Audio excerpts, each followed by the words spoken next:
बहू के सोने देने वाली भैंस। शेखरपुर गांव में रामैया और उसका पत्नी रमा रहते थे। रमा की जब शादी हुई थी, उसने काली नाम की एक भैंस को दहेज में लेकर आई। काली बहुत अच्छी भैंस थी। वह हर रोज 20 लीटर दूध देती थी। रामैया उस दूध को लेकर गांव में जाकर बेचता था। ऐसा ही रामैया बहुत सारे पैसे कमाने लगे। एक दिन रामैया ने शहर से गाड़ी खरीद कर लेके आया। अरे रमा, जरा आकर देखो तो मैंने क्या लाया हूँ। अरे वाह, नया कार, बहुत अच्छा है। ये सब बातें पड़ोस में रहने वाले कृष्णा देख लेता है और लालच से ऐसा सोचता है। अरे ये रामैया तो दिन ब दिन अमीर होता जा रहा है। ये सब उस भैंस की वजह से है। मुझे कुछ करना चाहिए। ऐसा बोलकर उस रात को कृष्णा काली को उठा लाता है और अपने घर में बांध देता है। अगली दिन की सुबह रामैया देखता है कि काली घर में नहीं है। तो रमा और रामैया दोनों मिलकर उसे ढूंढने के लिए जंगल में जाते हैं। बहुत देर तक ढूंढते हैं, लेकिन फिर भी काली नहीं मिलती। जब वह दोनों उदास बैठे थे, तभी एक स्वामी जी वहां पर आए। तब पति और पत्नी सारी बात स्वामी जी को बताया। रामैया और रमा, आप दोनों उदास मत रहो। मैं आपको एक जादुई भैंस देता हूँ। आप इसे लेकर उसकी देखभाल कीजिए। आप बहुत खुश रहेंगे। ऐसा बोलकर स्वामी जी ने जादुई भैंस उनको देकर गायब हो गए। रामैया और रमा उसकी बहुत अच्छी देखभाल करने लगे। ऐसा ही कुछ दिन बीत गए। एक दिन जब रमा भैंस की गोबर निकाल रही थी, तो उसको सोने का एक बिस्किट मिला। रमा वह देखकर हैरान हो गई। तुरंत जाकर ये बात रामैया को बताई। अरे, गोबर में सोने का बिस्किट, वो कैसे? लगता है ये जादुई भैंस हमें गोबर में सोना दे रही है। इससे हम बहुत अमीर हो सकते हैं। ऐसा बहुत सारे सोने मिलने का कारण रामैया और रमा एक बड़ा सा मकान खरीद लेते हैं। ये सब बात उनकी पड़ोस कृष्णा से नहीं देखा गया। कृष्णा फिर से रात को जाकर छुपके से रामैया की बातें सुनता है।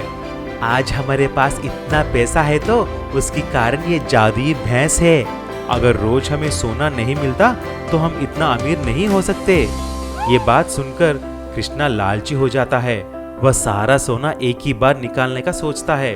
कृष्णा उस रात को रामैया के घर आकर उस जादुई भैंस को मार देता है, लेकिन उस भैंस के पेट में कुछ भी नहीं मिलता। भैंस की चीखने की आवाज सुनकर रामैया और रमा वहां पर दौड़ते हुए आते हैं और कृष्णा को बहुत बुरी तरह पीटते हैं। मुझे मत मारो, मुझे मत मारो, मुझे क्षमा करो। मैं लालची होकर ऐसा किया। मैंने ही आपके काली को भी घर में बांध लिया है। मुझे छोड़ दो, मुझे क्षमा करो। ऐसा बोलकर कृष्णा ने काली को फिर से रामैया को दे दिया। उसके बाद फिर से काली का दूध बेचकर रामैया और रमा खुशी खुशी रहने लगे। लालची गोवर्धन। मैथिलीपुर नामक एक गांव में गोवर्धन नाम का एक बड़ा व्यापारी हुआ करता था। वो दाल बेचता था। गोवर्धन की दाल पूरे जिले में बहुत मशहूर था और गोवर्धन के पास 4 ट्रक ड्राइवर काम करते थे। ट्रक ड्राइवर सब के सब कम पगार लेकर गोवर्धन के पास काम करते थे और गोवर्धन से पगार बढ़ाने के लिए पूछने से ही डरते थे। रामू, ये माल तुरंत अपने गोपाल के गोडाउन में लेकर जाओ। जी साहब, आप 2 साल से पगार नहीं बढ़ा रहे हो। अब मेरे से इतने कम पैसों में ये माल लेकर जाना नहीं होगा। पगार बढ़ाओ साहब। चुप कर, ज्यादा जबान मत चलाओ। चुपचाप ले जाओ, नहीं तो काम से निकाल दूंगा। गोवर्धन अपने ड्राइवरों को मार्केट रेट से बहुत कम पैसे देकर काम करवाता था। रामू गोवर्धन को सबक सिखाना चाहता था, इसलिए अपने ड्राइवर भाइयों को बुलाया और कहा, सुनिए भाइयों, अब हमें ये गोवर्धन के पास कम पैसों के लिए काम करना बंद करना चाहिए। जब तक वो तनख्वाह बढ़ाता नहीं, तब तक ट्रक नहीं चलाना। ये बात सुनकर ईश्वर ने कहा, नहीं रामू, गोवर्धन बदमाश आदमी है। ऐसा करने से वो मुझे काम से निकाल देगा। तब रामू ने एक लकड़ी लेकर तोड़ने की प्रयास किया और वो जल्दी टूट गया। बाद में 4 लकड़ियां लिया और जब तोड़ने की प्रयास की, वो लकड़ियां टूटी ही नहीं। तब रामू ने कहा, MD10, अब समझ में आया क्या? डरो मत, मेरे साथ चलो। सभी ने मिलकर गोवर्धन के पास चल पड़े। अरे रामू, तुम अभी तक माल लेकर नहीं गए क्या? आप तनख्वाह बढ़ाइए, तब लेकर जाऊंगा। क्या नाटक है ये? ईश्वर, तुम लेकर जाओ। नहीं साहब, आप तनख्वाह बढ़ाइए। लक्ष्मण, तुम लेके जाओ।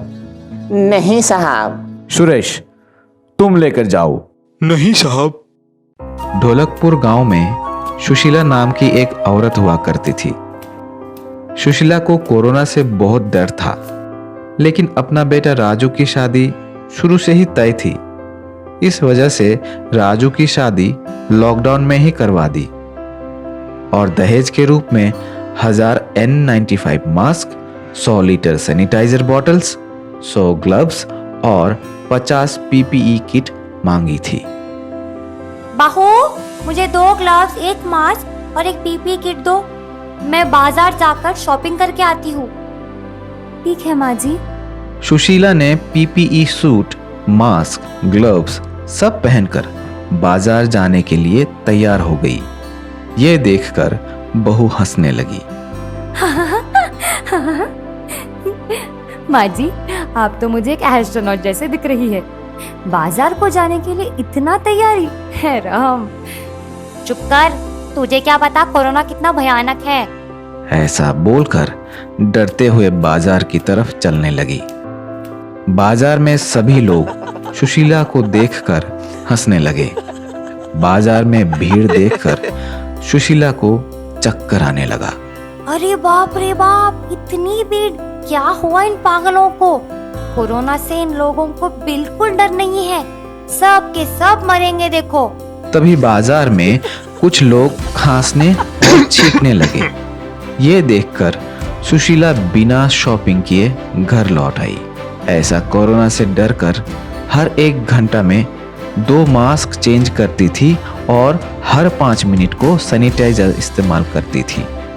सोते समय भी मास्क नहीं निकालती थी। ऐसा हर रोज करते करते दहेज में दिया हुआ पूरा सामान अकेली ही खत्म कर दी। बहू, जरा तेरे मायके से फिर से सैनिटाइजर, मास्क वगैरह भेजने के लिए बोल दो। अरे माँ, उसे सैनिटाइजर कहते हैं, सैनिटाइजर नहीं। इतना सारा सामान भेजने के लिए बहुत खर्चा होता है। आप जरूरत के हिसाब से इस्तेमाल करें तो ये कोरोना का सामान 2 साल तक पूरी परिवार इस्तेमाल कर सकती है। सुशीला नहीं मानी और बहू ने अपने मायके से फिर से कोरोना सामान भेजने के लिए खबर भिजवा दी। थोड़े दिन के बाद सुशीला के हाथ जलने लगे और हाथों का रंग बदल गए और सांस लेना भी मुश्किल हो गया। तुरंत ही सुशीला को डॉक्टर के पास ले गए। आप सैनिटाइजर और मास्क ज्यादा इस्तेमाल करने से आपको ये समस्या पैदा हुई है। आप सैनिटाइजर इस्तेमाल करना कम कर दीजिए। घर में जब आप अकेली रहती हैं, उस वक्त आप मास्क निकाल दीजिए। देखिएगा, जल्द ही तबीयत सुधर जाएगी। इस कहानी से हमें ये शिक्षा मिलती है कि जरूरत से ज्यादा कोई भी चीज उपयोग नहीं करना चाहिए। मीना वर्सेस शीतल। जमीनपुर नामक एक गांव में मीना नाम की एक लड़की पैरामाउंट कॉलेज में पढ़ाई करती थी। मीना दिखने में ज्यादा आकर्षक नहीं थी और सभी स्टूडेंट्स मीना को काली बोलकर चिढ़ाते थे। मीना की क्लास में शीतल नाम की लड़की बहुत सुंदर दिखती थी। एक दिन शीतल अपने बर्थडे के दिन नई सिल्वर वाली गाउन पहनकर कॉलेज को आई। सभी ने शीतल को देखकर ब्यूटीफुल, सुपर, ऑसम कहने लगे। अगले दिन मीना अपनी माँ से, माँ, मुझे सिल्वर गाउन चाहिए, मैं कल कॉलेज को पहन के जाऊंगी। माँ को मीना का सिल्वर गाउन पहनना पसंद नहीं था, लेकिन मीना जिद करके सिल्वर गाउन पहन के कॉलेज चली गई। कॉलेज में सभी मीना का मजाक उड़ाने लगे, बू करने लगे। ये सब कुछ क्लास टीचर देख रही थी। मीना उदास होकर घर आ गई। अगले दिन शीतल ने खूबसूरत कूलिंग ग्लासेस पहनकर क्लास को आई। अगले दिन मीना ने अपने माँ से पूछी, माँ, मुझे कूलिंग ग्लासेस चाहिए।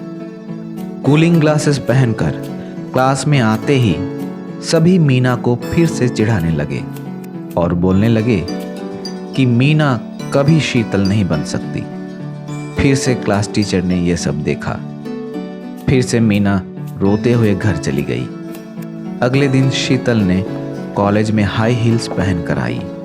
ये देखकर मीना ने अपने माँ से पूछी, माँ, मुझे हाई हील्स चाहिए। मुझे ये नॉर्मल चप्पल पसंद भी नहीं आ रही। मीना, तुम्हें अपनी रंग रूप के बारे में ध्यान रखकर तैयारी होना चाहिए। मीना जबरदस्ती हाई हील्स पहनकर कॉलेज चली गई। जैसे ही मीना अपने क्लास के अंदर आई और अपनी बेंच के पास जाते जाते गिर पड़ी और सब लोग हंसने लगे। तभी क्लास टीचर ने तुरंत मीना को उठाकर बोली, अरे हंसो मत, चुप हो जाओ तुम लोगों को मजाक उड़ाने की आदत हो गई है। हर कोई चाहता है कि कुछ नया प्रयोग करे और सुंदर दिखे।